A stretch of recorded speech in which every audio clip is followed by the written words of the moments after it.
Al iniciar un proyecto, ¿qué es lo primero que piensas en relación al tema? Principalmente nos enfocamos en la inversión que tenemos que realizar y en las ganas que se tiene para poder generar las ventas.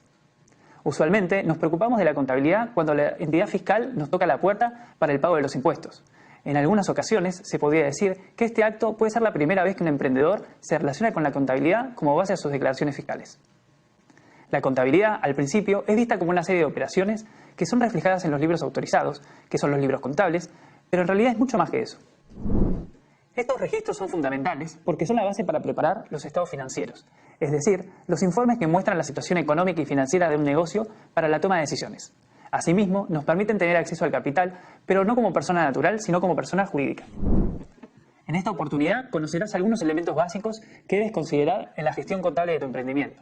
Debemos empezar por definir qué es la contabilidad. La contabilidad es un sistema que proporciona información para la toma de decisiones a través de los estados financieros. La contabilidad se encarga de cuantificar, medir y analizar las operaciones, la realidad económica, la financiera de las organizaciones o de las empresas, con el fin de facilitar la dirección y el control. Entonces, ¿cuáles son los elementos de la contabilidad? Empecemos por definir los activos. Se puede decir que es aquello que pertenece a la empresa y que es capaz de convertirse en efectivo. Por ejemplo, el dinero, los productos, los inventarios, las cuentas a cobrar, los muebles, los equipos y los vehículos. Y en el caso de los pasivos, bueno, estos se relacionan con las deudas o los compromisos que tiene la empresa. Estas, por ejemplo, son las facturas, las cuentas, los préstamos, los sueldos, la luz, el teléfono que se debe pagar, es decir, todo lo que la empresa tenga identificado como una deuda se considera pasivo. Ahora, el patrimonio es un término que incluye el capital, las reservas y los resultados. Pero, ¿qué es el capital?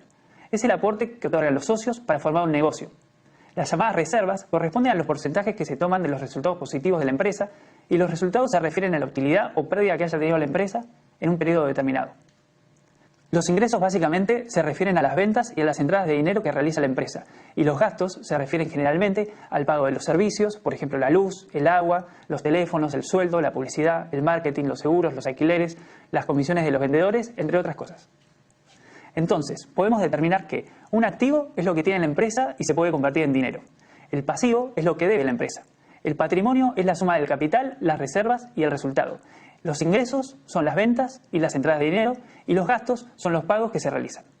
Con estos conceptos, la contabilidad procesa la información de sus actividades sustentadas en comprobantes de pago que luego se generan en los estados financieros. Ahora, veamos qué es el ciclo contable. Un ciclo contable es el periodo en que una sociedad realiza de forma sistemática y cronológica el registro contable de forma fiable, reflejando la imagen de la actividad. Este proceso está compuesto por todos los pasos que hay que seguir desde que ocurre un hecho contable hasta que es introducido en el sistema y, por tanto, tiene un reflejo en los estados financieros. Para registrarlos hacemos referencia a entradas en el libro diario, comprobantes y preparación de los estados financieros. Analicemos el gráfico. En primer lugar, tenemos el análisis de las transacciones y el registro en el diario, el cual consiste en el análisis de cada una de las transacciones que involucren dinero para proceder a su registro en el diario. Dicho documento se construye de forma cronológica y estipula por periodos de tiempo las transacciones económicas que llevas a cabo y relacionadas con las actividades principales de tu negocio. En segundo lugar, tenemos el pase del libro diario al libro mayor. El libro mayor es un documento que recoge de manera cronológica todas las operaciones contables de una empresa registradas en cada una de las cuentas. En el libro mayor figura el concepto de la operación registrada, el debe, el haber y el saldo de las cuentas. Este documento permite ver de manera detallada los movimientos que se han producido en cada cuenta. En él se detallan las entradas y las salidas de dinero. El procedimiento contable consiste en anotar la operación en el libro diario y después traspasar el movimiento a los libros mayores.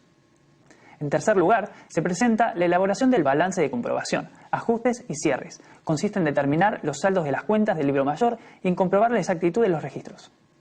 Con la hoja de trabajo se reubican los efectos de los ajustes, antes de registrarlos en las cuentas, transferir los saldos de las cuentas al balance general y al estado de resultado, procediendo por último a determinar y comprobar la utilidad o la pérdida.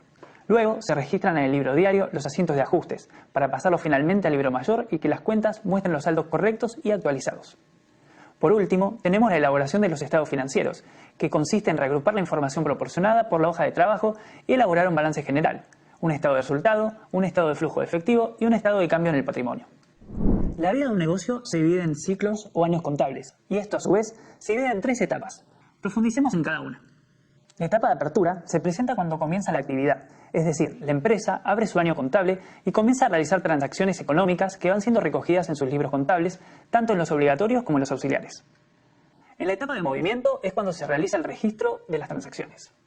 La etapa de cierre se refiere a cuando finaliza un periodo contable y se procede a cerrar las cuentas para determinar el resultado económico del ejercicio. La importancia del ciclo contable reside en poder ver si los datos financieros y patrimoniales son correctos, comprobando así la buena salud de la empresa. En esencia, entonces, la contabilidad, o mejor dicho, la información que proporciona el sistema de contabilidad, está enfocada en cubrir las necesidades de dos tipos de usuarios diferentes: los usuarios internos y los externos.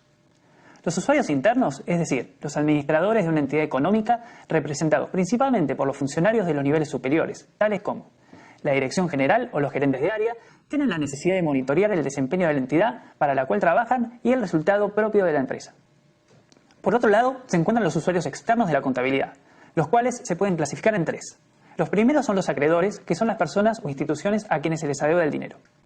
Los accionistas son las personas físicas que han aportado sus ahorros para convertirse en propietarios de una porción de la empresa.